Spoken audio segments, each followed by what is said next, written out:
Sa Mobile Bible School, tayo'y nagtitipon online. Sa tahanan man o saan ka man, naroroong tunay kaalamang makalangit at biblikal na aral ay makulay.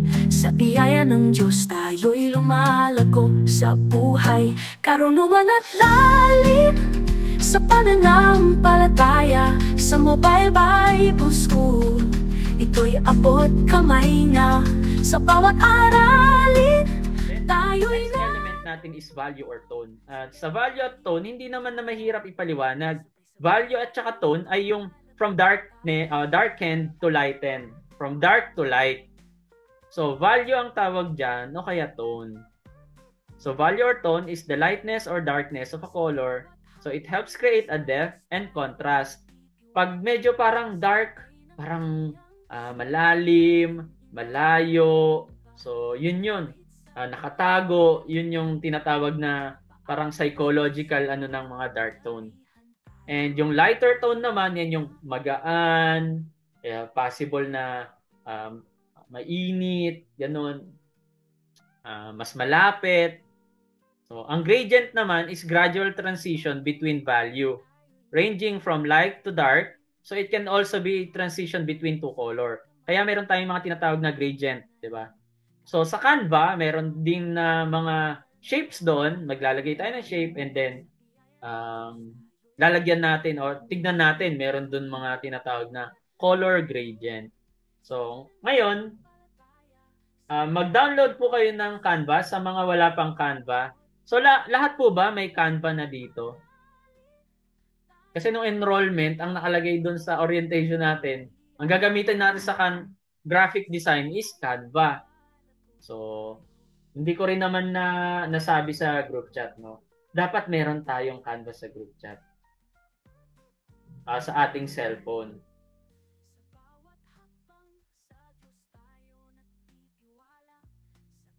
Meron tayong hindi nakapasok na isa.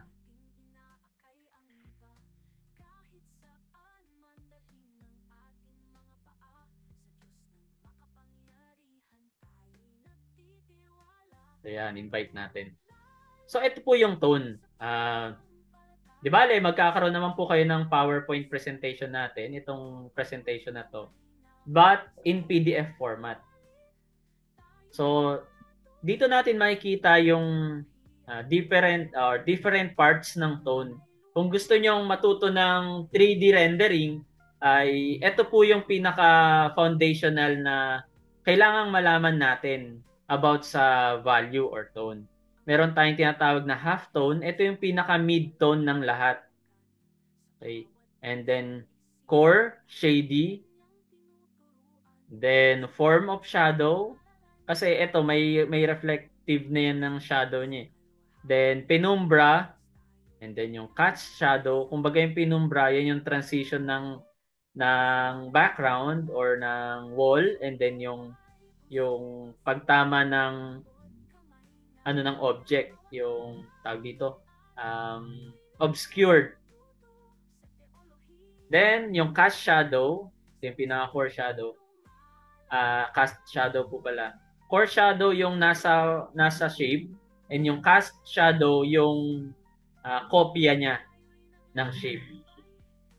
Then occlusion shadow, yung pinaka sa baba, parang maglaline ka dyan ng pinaka-dark eh. Ang pinaka-dark ay yung occlusion shadow. Actually, maiksi lang ito. So, dito lang yung occlusion shadow niya. And then, reflected light. May light dito dahil ito ay lighten. Tatama ito dito. Kaya ito, mas light ito kaysa dito. And then, may terminator. So, parang may line dyan na may konting smudge. Pag gumawa ka ng line dyan, i-smudge mo. Then form light, and then center light, and then yung highlight. Okay. So yan yung parts ng value or tone pag tumama siya sa isang object at na nakalagay sa isang background.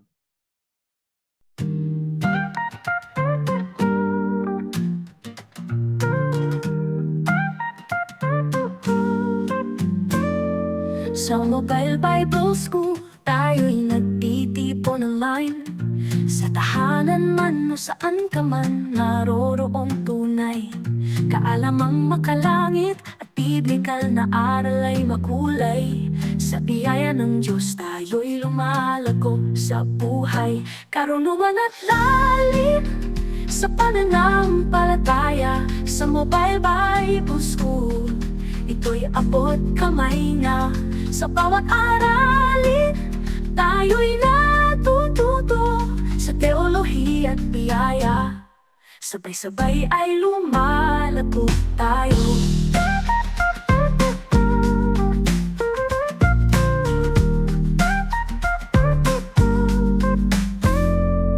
Sa bawat hakbang, sa Diyos tayo nagtitiwala.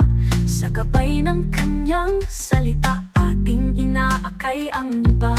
Kahit saan man dalhin ng ating mga paa, sa Diyos ng makapangyarihan tayo'y nagtitiwala. Karunungan at lalim sa pananampalataya. Sa Mobile Bible School, ito'y abot kamay na. Sa bawat aralin, tayo'y natututo sa teolohiya at biyaya. Sabay-sabay ay lumalago tayo.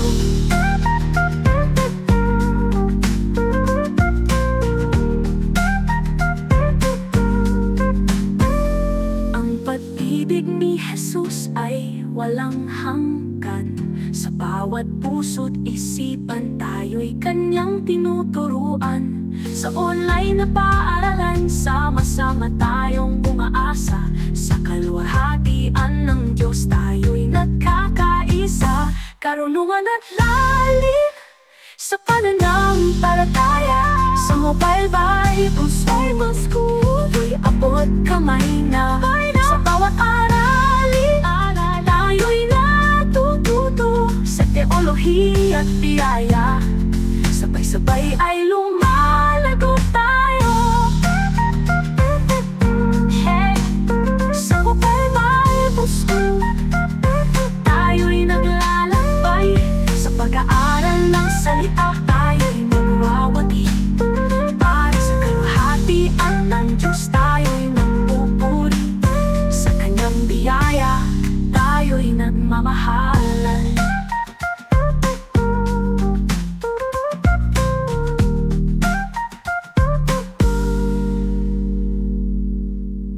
Pag-ibig ni Jesus ay walang hanggan. Sa bawat puso't isipan, tayo'y Kanyang tinuturuan. Sa online na paaralan, sama-sama tayong umaasa.